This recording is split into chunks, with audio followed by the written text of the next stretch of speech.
sa Metro Manila para madali kami nag-usap. We decided na every week or every 2 weeks, maglalabas kami ng statement regarding sa iba't ibang issues related to our calls. Na para tuloy-tuloy yung ang aming gawain bilang isang movement. Tapos nakipag-coordinate kami sa mga religious so they can also start organizing themselves. So si Father Tuts sa namumuno dyan, no? And we have also talked to the laiko, the sangguniang organization nito ng mga laicos ng ating simbahan. So they will also organize themselves for good governance. So dahan-dahan yun aming proseso. Nagkaroon lang ng sudden, parang naging spontaneous na reaction namin nung lumabas yung BICAM. Walang tinatago. Talagang transparent, di ba? In governance, importante yung transparency. Yan aming paninding. Pangalawa, accountability. Accountability. Na who are accountable to this and to that fund, no? Mahirap yung ilipat mo lahat sa unprogram funds. Mahirap naman yun yung pundo. Halimbawa, ako wala akong objection sa ayuda. Sa totoo lang. The poor need help. Pero bakit ilagay mo sa kamay ng mga politiko? Wala ba tayong tiwala sa government agencies who will manage the funds? These allocations must be transparent, justified, and subjected to rigorous oversight to prevent misuse and ensure alignment with national priorities. When budget decisions undermine the pillars of our society, education, healthcare, agriculture, defense, and support for the most vulnerable, we are called to respond with clarity, compassion, and steadfast conviction. Our indignation is rooted in a deep love for our nation and the unwavering belief that the future of every Filipino depends on principled and responsible.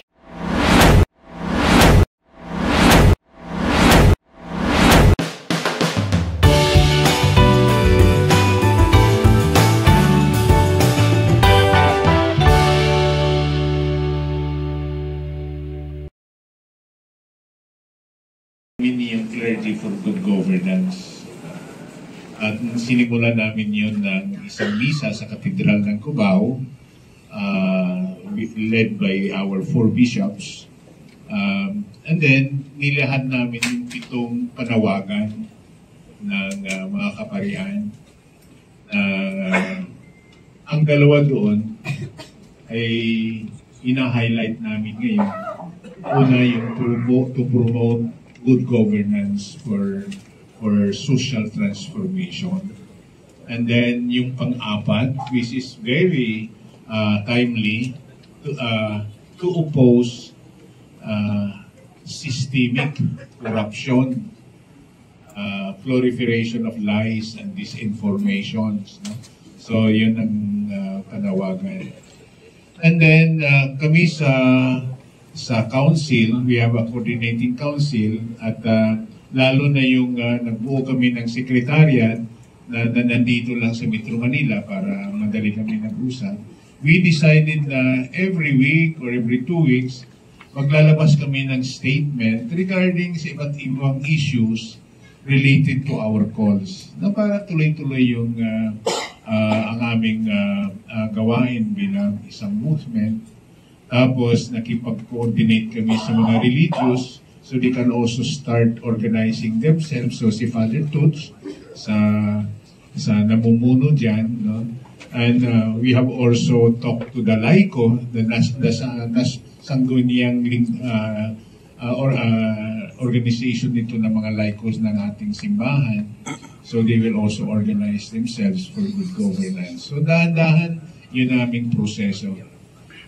Nagkaroon lang ng sudden, parang naging spontaneous na reaction namin nung lumabas yung BICAM budget, no? Yung parang resulta ng budget after the BICAM conference. At saka marami nang maraming mga reactions. Marami din nagtatawagan. Ano kayang dapat gawin, no?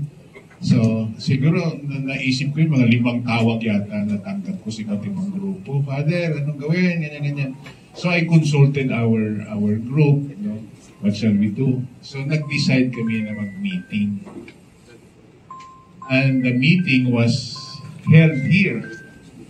Parang December 18. Last week lang, ganun kabilis.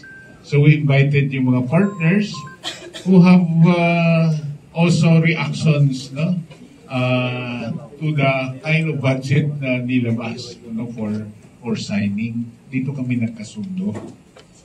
So, we decided, no, to have a statement just to register our voice on the budget. Tapos sabi natin, sige, we will start with interfaith ecumenical prayer.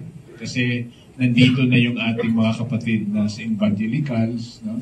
Hindi lang nakarating yung NCCP, at iba't iba pang mga partners. No? We will have a ecumenical prayer, and then let us have a press con to officially express, no, our unified stand on the proposed budget to be signed by the President. So ito yung nangyari, and there were 3 important points that we want to emphasize. No, ito na yung maging rationale why we want to be clear about it. Na for good governance, no, for governance to be good, no, we need to have transparency. So para sa amin, no, sana yung proseso sa paggawa ng budget ay transparent, walang hocus-pocus. Sana nilantad sa plenary, hindi na lang gagawin doon sa BICAM, no? Yung kung ano yung mga dinagdag doon, no? Adjustments ginawa nila. Anyway, mga legal people can explain that clearly. Pero sana gusto namin makita, walang tinatago. No? Talagang transparent, di ba? In governance, importante yung transparency. No? Yan namin panindig. Pangalawa, accountability. Accountability. Na who are accountable to this and to that fund, no? Mahirap yung ilipat mo lahat sa unprogrammed funds. Mahirap naman yun yung pundo. Halimbawa, wala akong objection sa ayuda. Sa totoo lang. The poor need help. Pero bakit ilagay mo sa kamay ng mga politiko? Wala ba tayong tiwala sa government agencies who will manage the funds? So what's the reason for that? No? So that accountability. Na marami pang punto diyan. So we want to push that, no? For good governance to really work, no? We need transparency, accountability. Mayroon pa kaming pinag-usapang pang-3. Dapat yung budget natin ay responsive to the needs of people, especially the marginalized, the poor, yung makaramihan na mga mahihirap natin sa buong bansa. So if we want to evaluate our budget, ano bang makikita natin mga priorities doon? No? So responsiveness of the budget to the needs of people. So sa amin, mahalaga itong 3 elemento. No? 3 elemento sa pagsusulong ng good governance. So again, sana maganda ito. Panawagan talaga namin to. Number 4 call, stop systemic corruption and proliferation of lies. And I think this is what we are doing now. No, we are true to our call to promote good governance, and sana mahinto na ang malalang korupsyon, no, sa ating bansa.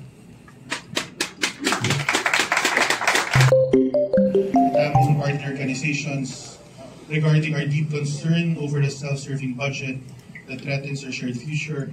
Tinatawagan ko po si Father Bong Sarapia ng Vincentians. 3 pages po ito.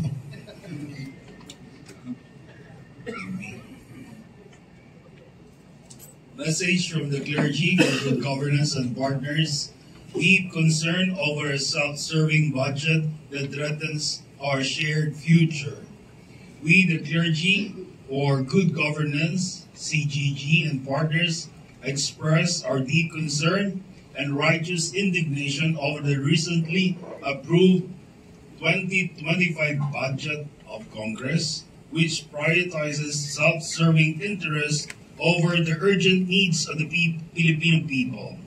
In this critical moment, when millions are struggling for basic health care, education, and social support, this budget reflects misplaced priorities, undermining transparency and the welfare of our nation. Allocating 26 billion for the ACA program, Ayuda sa Kapos ng Kita, 21 billion for the House of Representatives, 5 billion to the Senate, while slashing vital funding for education and social services is a blatant misuse of public resources. As our Constitution mandates, these misappropriated funds must be restored to the proper agencies responsible for their implementation. Social services should be managed by experts and institutions tasked to serve the people equitably, upholding their righs. Political interference and patronage have no place in a just, transparent governance system and must be decisively ended. The budget cuts strike at the backbone of our economy, our defense, and the heart of our society's most vulnerable. DepEd loses 12 billion, threatening the quality of education. CHED loses 30 billion, limiting opportunities for higher education. Free college support loses 3 billion, putting students' futures at risk. DSW loses 96 billion, shipping social services for the most vulnerable. DA loses 15 billion, from 50 billion to 35 billion, threatening food security and agricultural progress. AFP modernization cut by 15 billion, from 50 billion to 35 billion, jeopardizing national defense and security modernization efforts. On program funds, often hidden from public scrutiny, require serious and in-depth review. These allocations must be transparent, justified, and subjected to rigorous oversight to prevent misuse and ensure alignment with national priorities. When budget decisions undermine the pillars of our society, education, healthcare, agriculture, defense, and support for the most vulnerable, we are called to respond with clarity, compassion, and steadfast conviction. Our indignation is rooted in a deep love for our nation and the unwavering belief that the future of every Filipino depends on principled and responsible governance. Our call for justice and responsible leadership. We respectfully urge our leaders to restore social services to the agencies mandated to serve our people, ensuring funds are used equitably and free from political interference. Adopt prudent fiscal management that prioritizes the well-being of the poor, drives economic progress, strengthens national defense, and fosters national self-reliance over political and oligarchic interests. Commit to transparency and accountability in budget allocation and expenditures, ensuring public resources are dedicated to serving the common good. restore, strengthen, and expand funding for education, healthcare, agriculture, defense, and social services to safeguard the most vulnerable and secure a brighter future for our nation. An earnest invitation to hope. We call on all who believe in the power of compassion and justice. Stand with us. Join us in demanding accountability and championing policies that genuinely serve the people, the very taxpayers who sustain our government. This is a moment of hope, a hope that calls us to unite and speak the truth with love and work together for every Filipino's dignity. Our collective voices can transform a nation by demanding meaningful change, transparency, and a government that truly represents its people. When we stand together, when we refuse to accept the status quo, we create a powerful momentum for justice.